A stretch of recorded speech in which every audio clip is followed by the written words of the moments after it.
Hello everyone, this is Anas and you are watching Anas classes. आज हम जानेंगे 5 ऐसे मेथड्स ऑफ कंट्रोल यानी नियंत्रण की ऐसी 5 विधियां जो कि प्राइम मिनिस्टर को कंट्रोल करती हैं निरंकुश होने से। इन्हीं रीजंस की वजह से रूलिंग पार्टी के प्राइम मिनिस्टर अपने कंट्रोल में रहकर काम करते हैं और कभी अपने क्षेत्राधिकार का उल्लंघन नहीं कर सकते। तो आइए जानते हैं क्या है वो 5 मेथड्स ऑफ कंट्रोल, नियंत्रण की विधियां। सबसे पहला मेथड ऑफ कंट्रोल है वो है एक रिटन कॉन्स्टिट्यूशन। एक रिटर्न कॉन्स्टिट्यूशन में प्राइम मिनिस्टर्स की पावर्स रिटर्न में होती हैं और प्राइम मिनिस्टर को अपना काम उन्हीं पावर्स के अकॉर्डिंगली करना होता है। और अगर प्राइम मिनिस्टर अपने एरिया ऑफ वर्क का वॉयलेशन करते हैं तो इस कंडीशन में अपोजिशन के माध्यम से नियंत्रण और जुडिशरी भी उनके खिलाफ एक्शन ले सकती है। दूसरा मेथड ऑफ कंट्रोल है वो है संघीय व्यवस्था, फेडरल स्ट्रक्चर। संघीय व्यवस्था जनरली वो व्यवस्था होती है जहाँ पर सरकार का संचालन 2 स्तरों पर किया जाता है। एक तरफ केंद्र सरकार अपने कार्यों करती है, वहीं दूसरी तरफ राज्य सरकार दिए गए विषयों पर कानून बना सकती है। लेकिन यहाँ पर प्रधानमंत्री को सिर्फ उन्हीं विषय पर कानून बनाने की अनुमति होती है जो विषय संघ सूची में उनको दिए गए हैं। राज्य सूची में हस्तक्षेप नहीं कर सकते। हाँ, वो अलग बात है कि अगर देश में इमरजेंसी लगी है तो उस समय संघ सूची, समवर्ती सूची और राज्य सूची तीनों पर कानून बनाने का अधिकार मात्र केंद्र को ही होता है। लेकिन नॉर्मल सिचुएशन में प्राइम मिनिस्टर सिर्फ सेंट्रल लिस्ट में दिए गए विषयों पर ही कानून बना सकते हैं। फेडरल स्ट्रक्चर रिस्ट्रिक्ट करता है प्राइम मिनिस्टर को राज्यों के मामले में हस्तक्षेप करने से। राज्यों में अपने चुने हुए मुख्यमंत्री होते हैं जो कि राज्य सूची में दिए गए विषयों पर कानून बनाते हैं और जो शक्तियां संविधान में उन्हें दी गई हैं वो उन शक्तियों का प्रयोग करके राज्य को सुचारू रूप से चलाते हैं। तीसरा जो मेथड ऑफ कंट्रोल है वो है पार्लियामेंट्री कंट्रोल, संसदीय नियंत्रण। पार्लियामेंट भी प्राइम मिनिस्टर को काफी हद तक कंट्रोल करती है। पार्लियामेंट में रूलिंग पार्टी के साथ साथ अपोजिशन के भी कुछ मेंबर ऑफ पार्लियामेंट्स जीत कर आते हैं और विपक्ष के द्वारा उठाए गए सवालों पर रूलिंग पार्टी के मिनिस्टर्स और साथ साथ प्राइम मिनिस्टर भी जवाब देते हैं। तो इस तरीके से प्रधानमंत्री भी पार्लियामेंट के प्रति अकाउंटेबल हैं। ये वो मेथड है जहां पर पार्लियामेंट प्राइम मिनिस्टर को कंट्रोल करती है।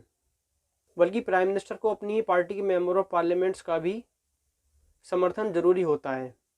अगर रूलिंग पार्टी संसद में अपना बहुमत खो देती है तो इस समय पूरी मंत्रिपरिषद को साथ साथ प्राइम मिनिस्टर को भी त्यागपत्र देना पड़ जाता है और लोकसभा के द्वारा अविश्वास प्रस्ताव लाकर भी प्राइम मिनिस्टर को उनके पद से हटाया जा सकता है।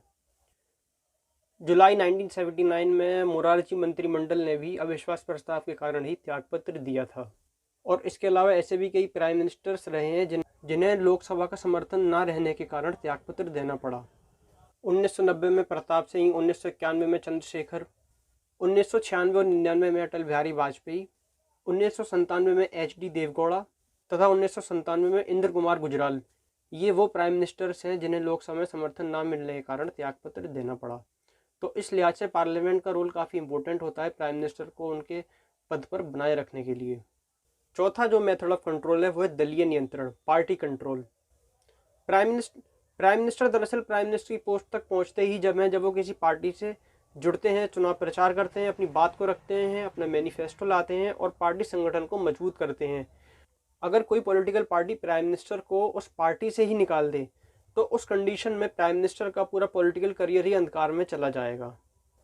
और पांचवा सबसे इंपॉर्टेंट, जनमत का नियंत्रण, कंट्रोल ऑफ द पब्लिक। हालांकि एक बार प्रधानमंत्री नियुक्त हो जाने के बाद अगले 5 साल तक वो अपने पद पर बने रह सकते हैं, लेकिन ये निश्चित नहीं है।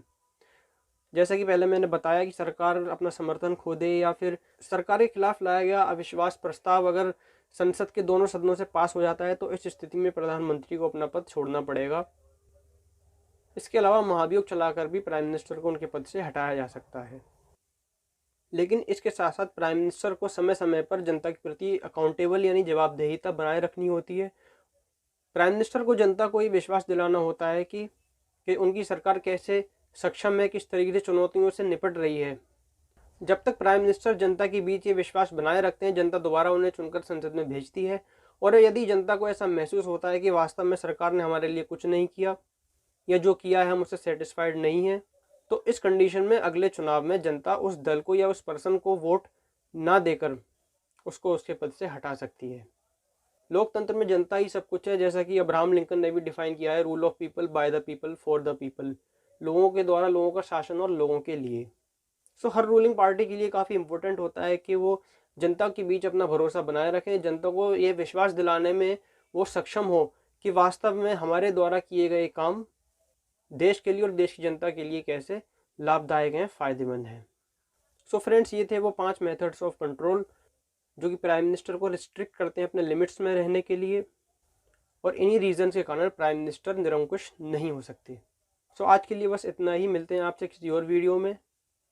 वीडियो अच्छा लगा हो तो लाइक कीजिए, शेयर कीजिए और चैनल को सब्सक्राइब करने के साथ साथ साइड में उस बेल आइकन को भी प्रेस कर दीजिए ताकि फ्यूचर में मैं जब भी वीडियो को अपलोड करूं उसके नोटिफिकेशंस आपको बिल्कुल टाइम पर मिल जाएं।